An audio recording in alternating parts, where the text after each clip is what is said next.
नमस्कार।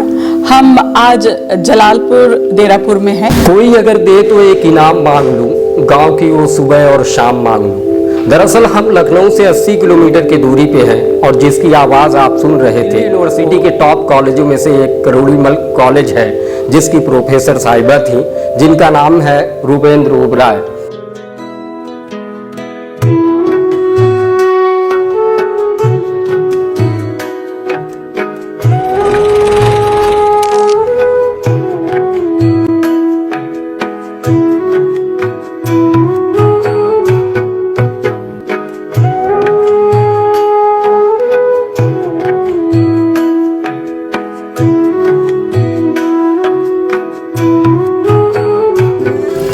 नमस्कार।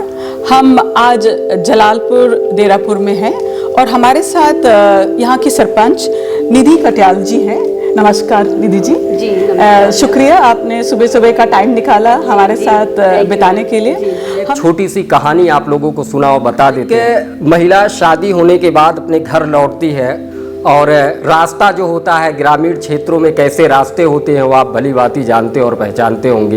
रास्ता बहुत ही उखाबड़ होता है। वो महिला रास्तों में क्या सोचती है वो मैं आपको बताऊं कि किसी भी हालत में इस रास्तों को ही नहीं बदलना है बल्कि पूरे गांव को बदलना है। ये महिला ये सोच वहां से उत्पन्न होती है और ये सोच आज के उस कगार पे ले आती है कि प्रधानी के 4 साल बीत चुके हैं। 4 सालों में उन्होंने वो कहानी आप सुना रही थी, क्या उन्होंने बदलाव किया। हालांकि वो एक एनजीओ से भी जुड़ी रही हैं। गांव में बहुत कुछ बेहतर बदला है, जिसकी हम एक रिपोर्ट ज़रूर आपको दिखाने की कोशिश करेंगे। एक लास्ट क्वेश्चन ये कर लेते हैं कि आप एक महिला हैं, उत्तर प्रदेश का मैं पहला ऐसा कार्यक्रम अटेंड कर रहा हूं जो एक प्रधान से बात कर रहा हूं, वो भी महिला प्रधान से, वरना पति को आगे कर देते हैं, प्रतिनिधि को आगे कर देते हैं, लेकिन प्रधान जो होती है महिला प्रधान वो घर पे बैठी रहती। कहीं ना कहीं मुझे ये अच्छा भी लग रहा है कि आप एक महिला हैं और खुद आगे हैं, वरना महिला शक्तिकरण के बड़े बड़े दावे तो किए जाते हैं लेकिन धराशाही हो जाते हैं। वो 4 दीवारी के अंदर ही गूंजते हैं, बाहर नहीं आ पाते हैं। क्या कुछ परिवर्तन, अभी आपका 1 साल है, क्या कुछ करना है और आने वाले कल में क्या कुछ करना है। खैर, जो सोच कर आप आई थी, जो आपके जो सोच उत्पन्न हुई थी जब आपकी शादी हुई थी, कितने साल हो गए शादी हुए? शादी को हो गए सर 10 साल हो गए। 10 साल पहले की ये कहानी थी जो उखड़ खाबड़ गांव था, लेकिन अब की गांव की स्थिति बहुत कुछ बदल चुकी है। मैडम भी वहाँ से रिसर्च करने आ गई। कोई एक ऐसा इकलौता गांव है जिस पे रिसर्च हो रहा है इस तरीके का। ये आपको खुशी किस तरीके से उत्पन्न करना चाहिए? दिल्ली से आई और लखनऊ से और भी टीम आ रहे हैं लोग, तो मुझे मतलब खुशी का अल्फाज नहीं है मेरे पास, मैं क्या कहूँ। लेकिन मुझे बहुत अच्छा लग रहा है कि मेरी पंचायत में ऐसे ऐसे सेलिब्रिटी लोग आए हैं। मेरी पंचायत में लोगों का ये सौभाग्य है जो मैम यहाँ पे आई है। मैम को मैं भली बात नहीं परिचित हूँ, लेकिन फिर भी पहली बार मेरा मिलना हो रहा है, लेकिन मुझे बहुत अच्छा लग रहा है। जी, अभी क्या कुछ बदलना है, आप क्या कुछ कमी देख रहे हैं? सर ऐसा है, बदलने के लिए तो बहुत कुछ बदलना है। महिलाओं के ऊपर और भी वर्क करना है। अभी बच्चों को, जैसे कि जो बच्चे बेचारे नहीं पढ़ पा रहे हैं, आर्थिक स्थिति नहीं अच्छी है, तो उन पे भी वर्क करना है। अभी काफी कुछ करना है गाँव में। रास्ते वो जो आपने ख्वाब देखा था, जो मैंने अभी बोला हुआ था, तो जो आसपास जैसे कि लोग क्या करते हैं, गाँव की एक ये मेंटेलिटी होती है कि लोग मतलब उन्हें सफाई या किसी से कोई मतलब नहीं रहता है। गांव में जो घूरे, जिसको गांव की भाषा में बोलते हैं, गाय का गोबर होता है, भैंस का गोबर होता है, तो लोग घर से हटा के गांव के जो गलियां हैं, रोड है, किनारे किनारे अपना वो जमा लेते हैं कि ये मेरा, ये है मेरा जगह है ये, तो वहीं पे अपना पूरा खूब ऊंचा ऊंचा सा ढेर लगाएंगे। तो वो मुझे बहुत गंदा लग रहा था। बारिश में क्या होता था कि वो जो गोबर के ढेर थे वो नीचे बह बह के आते थे, तो मुझे बहुत ज़्यादा उलझन होती थी। तो मैं तो बरसात में निकलती ही नहीं थी, मुझे मतलब बहुत दिक्कत होती। तो जब मैं शादी होके मेरी आई थी तो मैंने यही चीज़ माइंड की थी, तो मैंने उसमें ये बदलाव किया कि वे भूरे जो लोगों के कूड़े के पड़े हुए थे, तो उन लोगों से मैंने कहा, तो काफ़ी अड़चने भी आई। अब हालांकि जो लोग 50 साल से जगह यूज कर रहे हैं, तो उससे अब कह दिया जाए कि ये जगह हटाओ तो उसको तो एकदम शॉक्ड हो जाएगा। तो शॉकिंग था उनके लिए, तो काफ़ी कुछ परेशानियां आई, लेकिन उनको अपने तरीके से समझाया, डील किया, उनको उस जगह हटा के दूसरी जगह की। फिर वहाँ पे पक्का घूरे का निर्माण कार्य कराया, तो अब वहीं पे घूरे पड़ रहे, तो वो जगह सुनिश्चित हो गई, वहाँ पे सफाई भी हो गई, काफ़ी अच्छा लगने लगा। जी खैर मैम, आपने तो काफ़ी सवाल उनसे कर लीजिए, काफ़ी चीज़ें आपने पूछ ली। अब मैं एक सवाल आपसे पूछना चाहता हूँ कि आप शहर से आई हैं और दिल्ली राजधानी, भारत की राजधानी है, जहाँ हर तरीके से अगर देखा जाए तो फर्श से लेकर अर्श तक हर चीज़ें चमकदार है। खैर, दिल्ली में प्रदूषण भी बहुत ज़्यादा है और दिल्ली में गर्मी भी बहुत ज़्यादा है, दिल्ली में बहुत सारी चीज़ें हैं, लेकिन मैं मानता हूं कि गांव की हर वह चीज़ें आने वाले कल में म्यूज़ियम में रखी जाएगी। खैर, ये म्यूज़ियम में आकर आपको कैसा लगा? मैं आपसे थोड़ा डिफर करूंगी क्योंकि मैं इसको म्यूजियम नहीं समझती। आई थिंक आज भी भारत गांव में बसता है। 60 to 70% ऑफ द पॉपुलेशन जो है गांव में है। जो आपने शब्द यूज किया मैं उसमें सहमत नहीं रहूंगी क्योंकि आई थिंक अभी गांव बहुत ट्रांसफॉर्म हो रहे हैं, बदल रहे हैं, उनमें बहुत आप जैसी महिलाएं इतना और आजकल तो रिवर्स माइग्रेशन की भी बात हो रही है। आप देखेंगे बहुत सारे जो मैं यंग बच्चों से बात करती हूँ वो रूरल एंटरप्रेन्योर्स बनना चाहते हैं, वो ऑर्गेनिक फार्मिंग करना चाहते हैं, वो बदलाव बड़े बड़े यूनिवर्सिटी से पढ़ के भी ऐसे बच्चे हैं जो बोलते हैं हम सोशल वर्क करेंगे। यही लड़की है फिजिक्स ऑनर्स कर रही है। कल मैंने बात करी कि आपका फ्यूचर का क्या प्लान है एंड शी सेड मैं सोशल वर्क में ही काम करना चाहती हूँ। ये एनडीए जाना चाहती थी, डिफेंस में जाना चाहती थी, देन शी शिफ्टेड हरसेल्फ। तो जो यूथ है आज का वो ये समझ रहा है कि सिर्फ बैंगलोर, मुंबई, दिल्ली में अगर प्रगति होगी, वो एक चमकते हुए शहर हैं, बट जब तक भारत को अगर हमने टॉप 3 कंट्री में लाना है, जो मोदी जी का भी विजन है 5 ट्रिलियन इकोनॉमी बनाना है, टॉप 3 कंट्री बनाना है, तो गांव में बदलाव आना बहुत ज़रूरी है। वहाँ महिला का एम्पावरमेंट होना, एजुकेशन, हेल्थ, सैनिटेशन, टॉयलेट, पक्के इंफ्रास्ट्रक्चर, ये सब चीज़ जब तक बदलेगी नहीं, इंडिया जीडीपी में चाहे हम 8% ले आए, बट घर घर में, परिवार परिवार में, दिमाग में और महिलाओं में, मर्दों में बदलाव होने से ही देश एक ट्रूली डेवलप बनता है। And that is what I feel. तो गांव म्यूजियम की चीज नहीं है। I think more and more people will visit गांव नाउ। गांव में और बच्चे आएंगे, समझेंगे, इनकी प्रॉब्लम्स को समझेंगे और सॉल्यूशंस प्रोवाइड करेंगे। बड़ी बड़ी कंपनियां भी आएंगी गांव में। कॉर्पोरेट सोशल रिस्पॉन्सिबिलिटी का जो CSR के प्रोजेक्ट्स हैं, तो उस पर साफ मैंडेट है कंपनी एक्ट में कि आप गांव में बदलाव लाइए, रूरल डेवलपमेंट लाइए, हेल्थ को, सैनिटेशन को, वुमेन एम्पावरमेंट को, एजुकेशन को, ये सबसे इम्पोर्टेंट शेड्यूल है उसमें। तो दरअसल मैम, मैंने म्यूजियम शब्द इसलिए यूज़ किया, कोलकाता के अंदर एक शहर, एक व्यक्ति जो काफ़ी समय से बेरोजगार था और बेरोजगारी का उसने कुछ ऐसा निकाला कि गांव की हर चीज़ें, जैसे आपने पुराने समय में देखा होगा कि हल कैसे चलाया जाता है, बैल से खेत कैसे जोते जाते हैं और रस कैसे पेरा जाता है, बहुत सारी चीज़ें थी। तो उसने क्या किया, पूरे गांव की उस एक्टिविटी को एक जगह पे और एक छोटा छोटा पुतला बनाकर उसने रख दिया। आज के समय वहाँ पे टिकट लगता है जाने। म्यूजियम का उस तरीके से बात कर रहे थे कि हाँ एक म्यूजियम, मतलब इस बात में मैं एग्री करती हूँ कि शायद इन्होंने भी हल अगर देखा भी होगा तो कभी रियल में नहीं देखा होगा, पिक्चर्स में देखा होगा या आपको कहीं पर जो गांव की रियल लाइफ है उनके बारे में। और मेरे लिए भी, मैं भी दिल्ली में ही पढ़ी और बड़ी हुई, तो मेरे लिए भी कुछ चीज़ें जो गांव में आके आज की डेट में भी हमेशा एक लर्निंग एक्सपीरियंस रहता है कि ऐसा भी होता है गाँव में। तो बट मेरे को लग जो आपने बात बोली कि जो अब जैसे टेम्परेचर दिल्ली के जो 46 डिग्री जा रहा है, तो लोग अब समझ रहे हैं कि हमको पेड़ पौधे, नेचर को प्रोटेक्ट करना, and we have to become जो एक्सेसिव कंज्यूमरिज्म है जिसे कहते हैं कि दिल्ली में हर घर के बाहर 4 गाड़ियां खड़ी, 4 गाड़ियां, ट्रैफिक चलने की जगह नहीं, तब भी गाड़ियां, बड़ी सी बड़ी गाड़ियां, जहां पर लोग पैदल जा सकते हैं वहां पर तब भी गाड़ी लेके जाएंगे। मार्केट खचाखच आप दिल्ली में जाएंगे, कोई जगह ही नहीं बच रही। तो एक समय ऐसा आएगा कि जब अति हो जाती है ना, तो लोगों की फिर बुद्धि भी जागती है। तो अब वो अति होनी शुरू हो गई ही है। ये नहीं कि अब टेम्परेचर बढ़ेंगे, जब हम पढ़ते थे न्यूज़पेपर कि ग्लोबल वार्मिंग हो रही है, हो जाएगी 2 डिग्री टेम्परेचर, अब तो लोगों के घर में ये घर घर में फीलिंग आ गई कि इस बार जो दिल्ली में कड़ाके की गर्मी पड़ी है 46 डिग्री, तो क्लाइमेट चेंज हो चुका है। ये रियल है, climate change is there, it is हर घर में नॉक कर रहा है उस तरीके से। और हमको अपना रहन सहन, अपनी सोच बदलनी पड़ेगी और हमको जमीन से जुड़ना पड़ेगा। तो जो रिवर्स माइग्रेशन की, और आजकल जो आपने बहुत ऐसे जो कॉर्पोरेट में सक्सेसफुल हो चुके हैं, अब वो गांव में फार्म हाउस बना के आराम से रहना चाहते हैं कि भैया शहर में फ्लैट में हम 4 करोड़ का फ्लैट लेके, फ्लैट ही है 3 कमरे हैं उसमें, हम क्यों ना गांव में रह के नेचर से कहीं ना कहीं सुकून की तलाश कर रहे हैं। सुकून की तलाश, और सुकून गांव में ही मिलता है। सुकून गांव में मिल रहा है। वो ऑर्गेनिक फार्मिंग कर रहे हैं, अपने लिए खुद बना रहे हैं। तो ये बदलाव हो रहा है, मतलब कि अगले 10 साल में और भी होगा।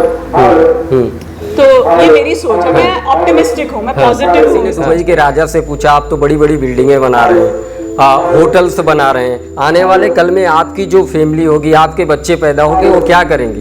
तो उसने जवाब बड़ा खूबसूरत दिया कि वो लोग जो है ऊँट चराएंगे, जो पहले रेगिस्तानों में हुआ करता था वही पुनः करेंगे। नेचर का जिक्र हो रहा है तो एक फिल्म का जिक्र कर देते हैं। फिल्म आई है कल्कि, जो मैं देख रहा था। कल्कि के फिल्म के अंतर्गत जो दिखाया गया है वो बनारस दिखाया गया है, और बनारस को ऐसा उजड़ता हुआ दिखाया गया है जहाँ नदी इस तरीके से सूख जाती है।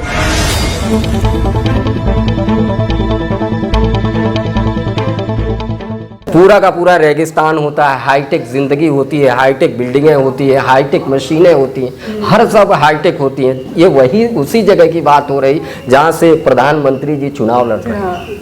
अब आप सोचिए, कल्कि के अंदर इतना राइटरों ने इतना सोच लिया कि आने वाले कल में क्या होगा।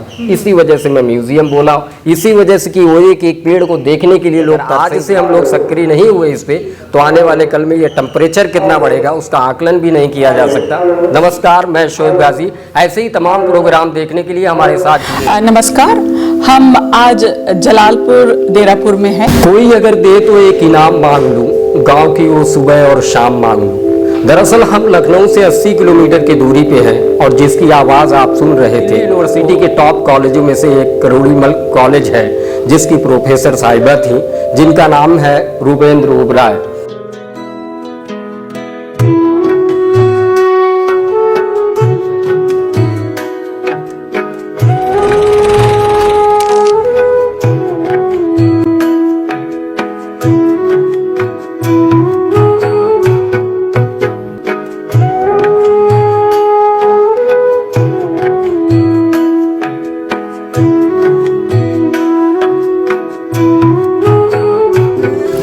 नमस्कार, हम आज जलालपुर देरापुर में हैं और हमारे साथ यहाँ की सरपंच निधि कटियाल जी हैं। नमस्कार निधि जी। शुक्रिया, आपने सुबह सुबह का टाइम निकाला हमारे साथ बिताने के लिए। हम लोग दिल्ली विश्वविद्यालय से हैं और हमारे साथ कुछ स्टूडेंट्स भी हैं जो करोड़ीमल कॉलेज से हैं। हम जो गांव में सुधार हो रहा है, बदलाव हो रहा है, उसके बारे में आपसे बातचीत करेंगे, क्योंकि हमने इस गांव के बारे में बहुत सुना। ये एक मॉडल गांव है। यहाँ पर अभी अपने कम्युनिटी वर्कर्स से भी बात करी और उनका कहना है कि यहाँ पर जो पुरानी सोच थी महिलाओं को लेके या एजुकेशन को लेके या हेल्थ हाइजीन को, सैनिटेशन को लेके, वो काफ़ी कुछ बदल चुकी है। उन्होंने ये यहाँ तक कहा कि तकरीबन 70 से 80% यहाँ की महिलाएं एजुकेशन को बहुत इम्पोर्टेंस देती हैं, वो फैमिली प्लानिंग को समझती हैं, वो सैनिटरी पैड्स और हेल्थ न्यूट्रिशन इनको लेके बहुत जानकारी आ चुकी है। तो उसी के संदर्भ में हम आपसे बातचीत करना चाहती हैं। और एक महिला प्रधान होने का जो आपके एक भार भी है और एक रिस्पॉन्सिबिलिटी भी है, वो आपने किस तरह निभा रही हैं और आप कितने सालों से है प्रधान, पहले तो ये बताइए हमको। जी, मेरा चुनाव 2021 में हुआ था, तो तकरीबन 4 साल हो चुके हैं। तो 4 साल से मैं ये पद को संभाल रही हूँ। जी, तो 4 साल एक काफ़ी, 5 साल का आपका टेन्योर होता है, 4 साल एक अच्छा समय कह सकते हैं कि कुछ भी चेंज लाने के लिए। गांव में समस्याएं तो बहुत रहती हैं, बहुत परेशानियां रहती हैं। पूरी तरह तो बदलाव नहीं आ सकता, ट्रांसफॉर्मेशन नहीं आ सकता, पर एक शुरुआत हो सकती है। और अगर महिला एक सीट ऑफ पावर में जब रहती है तो घर घर में बदलाव आता है, क्योंकि मर्द या बेटे या भाई या पति फिर औरत को अलग नजरिया से देखते हैं। तो 4 साल पहले, जब आपके आने से पहले क्या क्या आपने कठिनाई देखी और आपके अंदर ये जज्बा कैसे आया कि हमें को प्रधान बनना है और मैं यहाँ पर कुछ बदलाव ला सकती हूँ? देखिए, मैं ये कहना चाहूँगी कि जब ये 2021 में जब चुनाव के लिए नॉमिनेट किया, मैंने नामांकन किया, तब मेरी कोई मेरी खुद की मर्जी नहीं थी, क्योंकि मैं इस चुनाव को बहुत राजनीतिक तरीके से देखती थी और मैं बचपन से देखती आ रही थी कि ये चुनाव को लोग एकदम उसमें इतना ज़्यादा एकदम पर्सनल तरीके से उसको एकदम लड़ाई झगड़े और एकदम ये चुनाव नहीं था, एकदम जैसे नहीं बहुत ज़्यादा कोई कह लीजिए कि चुनाव। तो इसीलिए फिर मैंने जब देखा कि प्रधान जो के काफ़ी पावर होते हैं, उनमें काफ़ी कुछ हो सकता है बदलाव, तो फिर मैंने जैसे कि मोबाइल में मैं देखती थी, सर्च करती थी, तो एक काफ़ी महिलाओं को, जो काफ़ी चर्चित महिलाएं थी, तो मैं ऐसे लोगों को देखा करती थी। तो मेरे यहाँ क्या हुआ था, मेरे कानपुर देहात में उस समय नेहा मैम थी, डीएम के रूप में आई। तो यहाँ पे जब नेहा मैम थी, एसडीएम मैम वो सौम्या पांडे मैम थी, तब जब मैंने उनको देखा, उनको न्यूज़पेपर में देखते थे कि जब ये महिला होके इतना अच्छा कर सकते हैं, जब ये डिस्ट्रिक्ट लेवल पे इतना अच्छा काम कर सकते हैं, तो हम अपने गांव के लिए कुछ क्यों नहीं कर सकते। तो मुझे भी लगा, तो मेरी सोच यहीं से बदल गई कि मुझे भी कुछ करना है और मैं कुछ ना कुछ जरूर करूंगी। तो फिर 2021 में जब चुनाव हुआ तो मेरी पंचायत के लोगों ने मुझे भारी बहुमत से विजयी बनाया, मुझे इस पद को लायक समझा।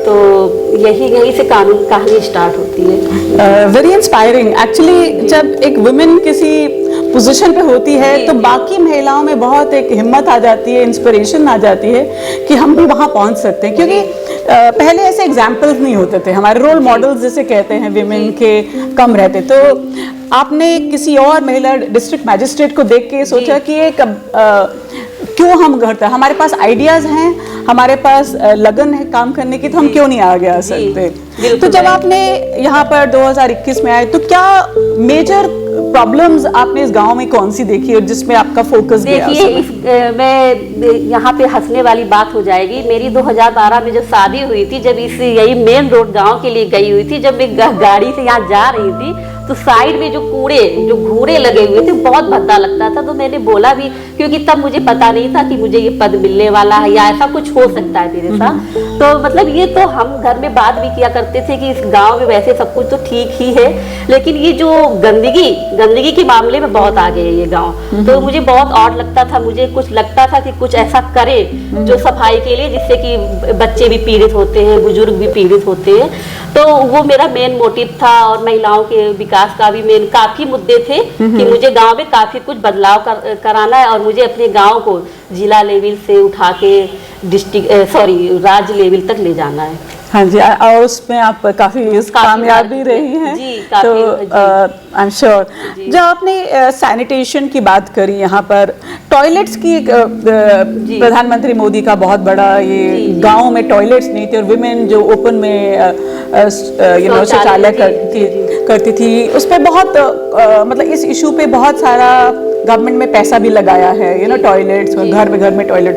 तो इस गांव में पहले से टॉयलेट्स थे कि अब आपके आने में आपने टॉयलेट थे, लेकिन घर नहीं थे। अच्छा। अब जैसे कि मोदी जी की योजना थी घर घर पानी, घर घर शौचालय, घर घर, तो अब घर घर शौचालय है, घर घर पानी है।